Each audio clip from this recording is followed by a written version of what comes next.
Welcome back, Stardew Valley farmers. Have you ever wondered which forage items are truly the cream of the crop? In today's video, we're diving deep into the lush forests, rocky mountains, and serene beaches of Pelican Town to rank the best foraged items you can find. At number 8, we got the Nautilus Shell.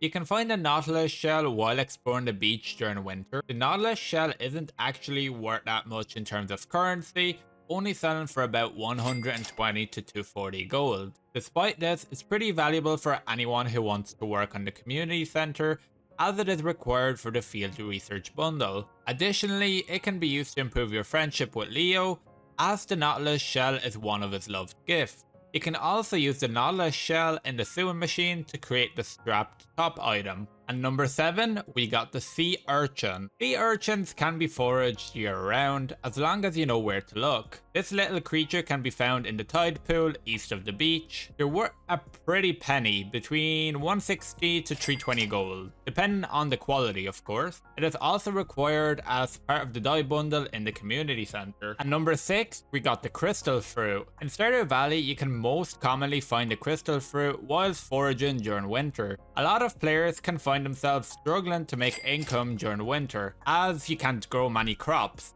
right? So by foraging for crystal fruits, you can help keep your income up, as this fruit can be sold for between 150 to 300 gold each, depending on the quality. This can be increased by 40% by whoever who chose the artisan skill, making them even more profitable. The crystal fruit is also valuable for helping to complete the crafts room in the community center, as it is part of the winter foraging bundle. Overall, this little fruit isn't too bad, and you should definitely take the time to pick one up when you see it laying around. And number 5, we got the Chanterelle. You can forage for the Chanterelle mushroom during fall. It can initially only be found in the secret woods, but once you can access Ginger Island, you may be lucky and find it in the mushroom cave there. It's definitely worth looking for, as it's worth between 160 to 320 gold, depending on its quality. This mushroom is also particularly useful for anyone wanting to create the life elixir. This potion will restore the player's health to full,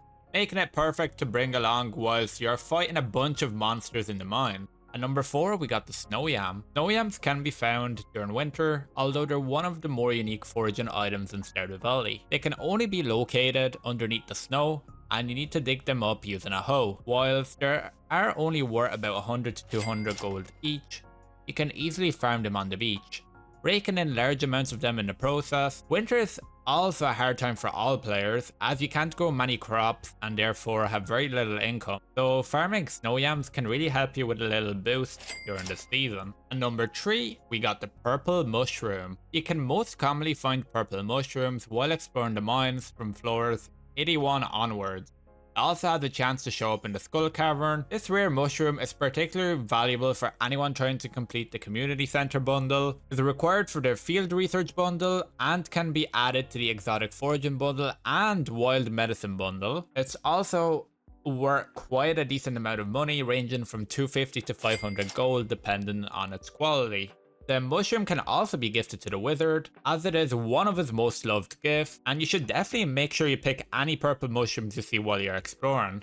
And number 2, we got the Rainbow Shell. The Rainbow Shell can be found by foraging on the beach throughout summer. This beautiful and valuable shell can be sold for 300 to 600 gold depending on its quality. So you should make sure to keep an eye out for this item, as it'll provide a big boost to your income during the summer season. The shell itself doesn't have many uses outside of selling, but it can be gifted to Leo for a big friendship boost, as the rainbow shell is one of his loved gifts. For number 1, it's going to be the Magma Cap. You can find Magma Caps while you are exploring the volcano dungeon on Ginger Island. They're incredibly rare, but their price reflects this quite generously. The base version of a Magma Cap is worth 400 gold, and this price goes up to 800 gold for iridium quality. Yes, you heard me, 800 gold for the iridium quality. It's also pretty handy for a boost in stamina and health, providing you with 175 stamina and 78 health. Not too bad for something just lying around, am I right? Another handy use for Magma Caps is that you can trade them with the island trader for some pineapple seeds. You will also find Magma Caps have plenty of uses in Stardew Valley, so you should try to acquire them whenever possible. Thank you for tuning in to my ranking of the best forage items in Stardew Valley. If you found this video helpful, don't forget to give it a big thumbs up and subscribe for more Stardew Valley tips and guides. Happy foraging and see you in the next video.